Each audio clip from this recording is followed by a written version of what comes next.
Hi friends, പുതിയൊരു വീഡിയോയിലേക്ക് എല്ലാവർക്കും സ്വാഗതം. ഇന്ന് ഞാനിവിടെ കുറച്ച് മഷ്റൂമാണ് എടുത്തേക്കുന്നത്. അതായത് പാൽക്കൂണ്, മിൽക്കി മഷ്റൂമാണ് എടുത്തേക്കുന്നത്. നല്ല ഫ്രഷ് ആയിട്ടുള്ള നമ്മുടെ തന്നെ മഷ്റൂമാണ്.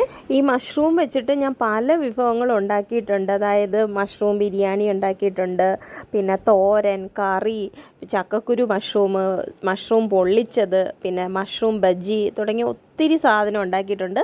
ഇന്ന് ഇതൊന്നും അല്ല കേട്ടോ ഞാൻ ഉണ്ടാക്കാൻ പോകുന്നത്. ഇന്ന് മഷ്റൂം വെച്ചിട്ട് അച്ചാറാണ് ഞാൻ ചെയ്യാൻ പോകുന്നത്. ആദ്യമായിട്ട് നമ്മൾ മഷ്റൂം പറിച്ചിട്ട് അതിൻ്റെ പുറഭാഗത്ത് മണ്ണോ പൊടിയോ ഒന്നുമില്ല, നന്നായിട്ട് ക്ലീൻ ചെയ്തെടുത്തിട്ടാണ് ഉള്ളത്. അതിന് ഇതുപോലെ ചെറിയ കഷ്ണങ്ങളാക്കി ഒരു സ്ക്വയർ പീസായിട്ട് ഞാൻ കട്ട് ചെയ്യുകയാണ്.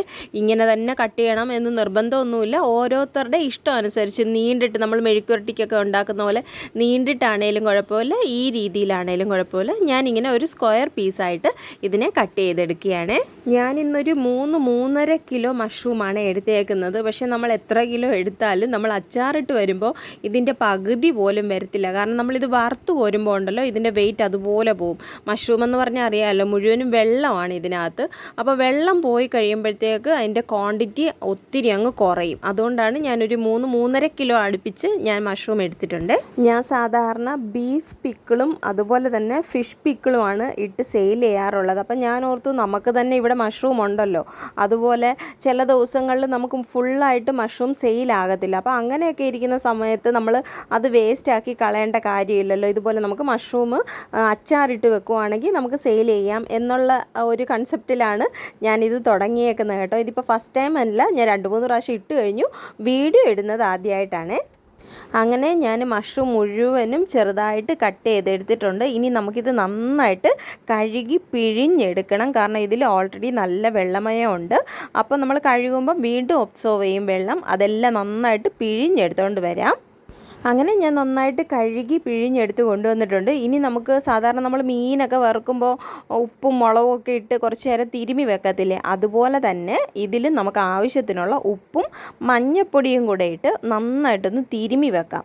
എന്തിനാന്ന് പറഞ്ഞാൽ കുറച്ച് നേരം ഒരു അരമണിക്കൂർ കഴിയുമ്പോൾ ഉണ്ടല്ലോ, ഈ മഷ്റൂമിൽ പിടിച്ചിരിക്കുന്ന ജലാംശം, മഷ്റൂമിനകത്തുള്ള ജലാംശം മുഴുവനും ഇറങ്ങി വന്നോളും. അപ്പോൾ അതിന് വേണ്ടിയിട്ടാണ് പ്രത്യേകിച്ച് പിന്നെ ഈ മഞ്ഞയും ഉപ്പും ഒക്കെ ഇതിൽ പിടിക്കുകയും ചെയ്യും ഒരല്പം. പിന്നെ നമ്മുടെ ആ വെള്ളമയം എല്ലാം നമുക്ക് മാറ്റി കിട്ടും. അപ്പോൾ നമുക്ക് വറുത്ത് കോരാൻ എളുപ്പമായിരിക്കും. അതിന് വേണ്ടിയിട്ടാണ് ഇങ്ങനെ ചെയ്യുന്നത്. നന്നായിട്ട് നമുക്ക് ഇതിനെ ഒന്ന് മിക്സ് ചെയ്ത് കൊടുക്കാം. എന്നിട്ടൊരു ½ ആൻ അവറോ 1 അവറോ നമുക്ക് പിന്നീട് എപ്പോഴാണ് സൗകര്യം അതിനനുസരിച്ച് നമുക്ക് വറുത്ത് കോരാവുന്നതാണ്. ഏകദേശം 1 മണിക്കൂർ കഴിഞ്ഞ് ഞാൻ നമ്മുടെ മഷ്റൂമൊക്കെ പിഴിഞ്ഞെടുത്തിട്ടുണ്ട്. 1-1.5 മൊന്ത വെള്ളം എനിക്ക് ഇതിൽ നിന്ന് തന്നെ പിഴിഞ്ഞെടുത്തപ്പം കിട്ടി കേട്ടോ. അപ്പം ഇനിയും വെള്ളം പിടിച്ചിരിപ്പുണ്ട്. അത്രയ്ക്ക് ബലമില്ലാത്ത കാരണം ഞാൻ എന്തായാലും ആ പരിപാടി അങ്ങ് മതിയാക്കി. ഇനി നമുക്ക് എന്തായാലും വറുത്ത് കോരാം. എണ്ണ ചൂടാക്കാനായിട്ട് വെച്ചിട്ടുണ്ട്. എണ്ണ ചൂടായതിന് ശേഷം നമുക്ക് കുറേശ്ശെ ഇതിനകത്തോട്ടിട്ട് ഒന്ന് ഫ്രൈ ചെയ്തെടുക്കാം. നമ്മുടെ ഈ മഷ്റൂം നന്നായിട്ട് ഫ്രൈ ആയാൽ മാത്രമേ അത് പിക്കിളിട്ട് കഴിയുമ്പോൾ കേടാവാതെ ഇരിക്കത്തുള്ളേ. അത് കാരണം നമുക്ക് നന്നായിട്ടൊന്ന് ഫ്രൈ ചെയ്തെടുക്കാവേ. അങ്ങനെ ഏകദേശം നമ്മുടെ മഷ്റൂം ഫ്രൈ ആയി കഴിഞ്ഞു. ഇനി നമുക്കിത് എണ്ണയിൽ നിന്ന് കോരിയെടുക്കാം. ഇതുപോലെ നമ്മൾ മഞ്ഞളും ഉപ്പും പുരട്ടി വെച്ചിരിക്കുന്ന മഷ്റൂം മുഴുവനായിട്ട് ഒന്ന് വറുത്ത് കോരിയെടുക്കാവേ. പിന്നെ ഞാൻ ആദ്യമേ പറഞ്ഞില്ലേ, നമ്മൾ 2-3 കിലോ എടുത്താലും നമുക്ക് വറുത്ത് കോരുമ്പോൾ തീരെ ക്വാണ്ടിറ്റി കുറഞ്ഞ് കിട്ടുമെന്ന്. കണ്ടില്ലേ, ഇതിപ്പോൾ ഏകദേശം ഒരു 1/4 കിലോ മാത്രമേ എനിക്കുള്ളൂ കേട്ടോ മഷ്റൂം. പിന്നെ ഞാൻ കുറേ വെളുത്തുള്ളി തൊലി കളഞ്ഞ് ചെറുതായിട്ട് അരിഞ്ഞ് വെച്ചിട്ടുണ്ട്. അതുപോലെ തന്നെ ഇഞ്ചി തൊലി കളഞ്ഞ് കഴുകി ചെറുതായിട്ട് കൊത്തി അരിഞ്ഞ് വെച്ചിട്ടുണ്ട്. പിന്നെ ഒരു 10-15 പച്ചമുളകും ഞാൻ കഴുകി അരിഞ്ഞ് വെച്ചിട്ടുണ്ട്. ഇനി നമുക്ക് ചൂടായ എണ്ണയിലോട്ട് കുറച്ച് കടുക് ഇട്ട് പൊട്ടിച്ചെടുക്കാം. കുറച്ച് ഏറെ കടുക് ഇടണം. നമ്മൾ അച്ചാർ ഉണ്ടാക്കുമ്പോൾ സാധാരണ കടുക് എത്രത്തോളം കൂട്ടിയിടാൻ പറ്റുന്നോ അത്രത്തോളം നല്ലതാണ്. ഞാനിവിടെ മഞ്ഞ കടുകാണ് എടുത്തിരിക്കുന്നത്. ഇനി നമുക്ക് വെളുത്തുള്ളി, ഇഞ്ചി, പച്ചമുളക് എല്ലാം വഴറ്റിയെടുക്കണം. ആദ്യം ഞാൻ വെളുത്തുള്ളിയാണ് ഇടുന്നത്. വെളുത്തുള്ളി ജസ്റ്റ് ഒന്ന് വാടി വരുന്ന സമയത്ത് നമുക്ക് ഇഞ്ചിയും കൂടെ ഇട്ട് കൊടുക്കാവേ. ഇനി നമ്മുടെ ഇഞ്ചിയും വെളുത്തുള്ളിയും നന്നായിട്ട് വഴണ്ടി കഴിഞ്ഞതിന് ശേഷം മാത്രം നമ്മുടെ പച്ചമുളകും കൂടെ ഇട്ട് ഒന്നുകൂടെ ഒന്ന് വഴറ്റിയെടുക്കാം. പിന്നെ നമ്മുടെ ഈ മഷ്റൂമിൻ്റെയും വെളുത്തുള്ളി, ഇഞ്ചി, പച്ചമുളക് ഇതിൻ്റെയൊക്കെ വെള്ളമയം എത്രത്തോളം പോകുന്നോ അതിനനുസരിച്ച് നമ്മുടെ അച്ചാറിന് ലൈഫ് കൂടും കേട്ടോ. ഒരു പിടി കറിവേപ്പിലയും കൂടെ ഞാൻ ഇട്ട് കൊടുത്തിട്ടുണ്ട്. എല്ലാം നന്നായിട്ട് വഴണ്ടി വന്നിട്ടുണ്ട്. ഇനി നമ്മുടെ മസാലക്കൂട്ടുകളെല്ലാം ഇട്ട് കൊടുക്കണം. അതിന് വേണ്ടിയിട്ട് തീ ഓഫ് ചെയ്താലും കുഴപ്പമില്ല, അല്ലെങ്കിൽ സിമ്മിലിട്ടാലും കുഴപ്പമില്ല. സിമ്മിലിടുവാണെങ്കിൽ വേഗം തന്നെ നമ്മൾ പൊടികളൊക്കെ ഇട്ട് ഇളക്കിയെടുക്കണം. അല്ലെങ്കിൽ നമ്മൾ ഓഫ് ചെയ്തിട്ട് ഈ പൊടികളൊക്കെ ഇടാം. ഞാനിവിടെ ആദ്യം മുളക് പൊടിയാണ് ഇടുന്നത്. എരിവുള്ള മുളക് പൊടിയും കാശ്മീരി ചില്ലിയും ചേർത്ത് ഞാനൊരു 5 സ്പൂൺ ഇട്ടിട്ടുണ്ട്. പിന്നെ 1 സ്പൂൺ മഞ്ഞൾപ്പൊടി ഇട്ടിട്ടുണ്ട്. പിന്നെ കായം 1 സ്പൂണ്, ഉലുവ 1 സ്പൂൺ പൊടിച്ചത്. ഇത്രയാണ് ഞാനിതിന് ചേർക്കുന്ന കൂട്ട്. ഇനി നമുക്കിത് നന്നായിട്ട് ഇതിൻ്റെ എല്ലാത്തിൻ്റെയും പച്ചമണം മാറുന്നത് വരെ ഒന്ന് വഴറ്റിയെടുക്കാം. അടുത്തതായിട്ട് നമ്മുടെ അച്ചാറിന് ആവശ്യമായിട്ടുള്ള ഉപ്പൂടെ ഇട്ട് കൊടുക്കണം. നമ്മൾ ഓൾറെഡി മഷ്റൂമിൽ ഉപ്പ് ഇട്ടതാണ്, എന്നാലും നമ്മുടെ ചാറിനൊക്കെ ഉപ്പ് വേണമല്ലോ, അതിന് വേണ്ടിയിട്ട് ഉപ്പ് ആവശ്യത്തിന് ഇട്ട് കൊടുക്കാം. ഇനി നമുക്ക് ആവശ്യത്തിനായിട്ടുള്ള വിനാഗിരിയും കൂടെ ഒന്ന് ഒഴിച്ചു കൊടുക്കാവേ.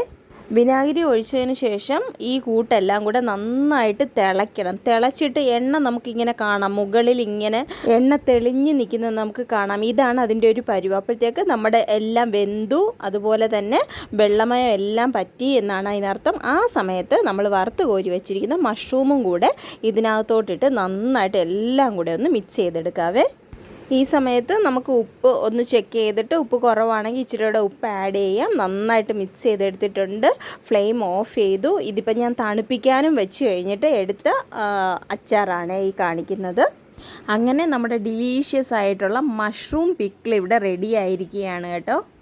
ഇത് പിന്നെ സാധാരണ അച്ചാർ പോലെയൊന്നുമല്ല കേട്ടോ, ഒരു വെറൈറ്റി ടേസ്റ്റാണ്. നമുക്ക് പ്രെഡിക്റ്റ് ചെയ്യാൻ പറ്റാത്ത ഒരു ടേസ്റ്റാണ്. കാരണം മഷ്റൂം ആയതുകൊണ്ട് തന്നെ അതിനൊരു വെജിൻ്റെയും നോൺ വെജിൻ്റെ എല്ലാം കൂടെ ഒരു ടേസ്റ്റ് കലർന്നതാണ്. എന്തായാലും എനിക്ക് ഇഷ്ടപ്പെട്ടിട്ടുണ്ട്, നിങ്ങൾക്കും ഇഷ്ടമാവുമെന്ന് ഞാൻ പ്രതീക്ഷിക്കുന്നു. അപ്പം മഷ്റൂം അച്ചാർ കഴിച്ചിട്ടില്ലാത്തവർ ഇതുപോലെ മഷ്റൂം കിട്ടുമ്പോൾ ഉണ്ടാക്കി നോക്കുക, പരീക്ഷിക്കുക. തീർച്ചയായിട്ടും നിങ്ങൾക്ക് ഇഷ്ടപ്പെടും. ഇല്ല മഷ്റൂം അച്ചാർ ഉണ്ടാക്കാൻ ബുദ്ധിമുട്ടാണെന്നുള്ളവർ എന്നെ ഒന്ന് കോൺടാക്ട് ചെയ്താൽ മതി. തീർച്ചയായിട്ടും ഞാൻ നിങ്ങൾക്ക് അയച്ചു തരുന്നതായിരിക്കുമേ. ഇത്രയും നാളും ഞാൻ ഫിഷ് പിക്കിളും ബീഫ് പിക്കിളും മാത്രമാണ് സെയിൽ ചെയ്തുകൊണ്ടിരുന്നത്. അപ്പോൾ ഇനി മുതൽ അങ്ങോട്ട് ഈ മഷ്റൂം പിക്കിളും കൂടെ സെയിൽ ചെയ്യുന്നതായിരിക്കുമേ.